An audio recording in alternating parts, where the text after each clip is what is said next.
So I'm dog sitting for a friend, and I look at this behemoth of a water heater he's got. And listen to that.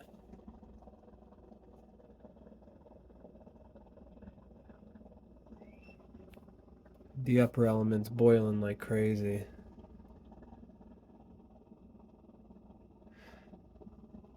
That is no bueno.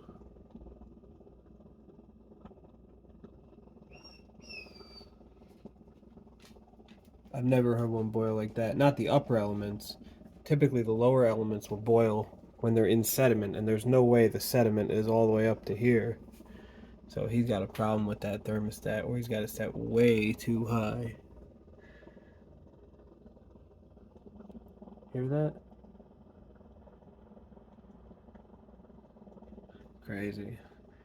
Just for laughs, I might run his TMP into that drain just for shits and giggles. Right? What do you think? I think that's a problem. Look at the size of the washing machine he's got, too. Huge. Just him and his girlfriend.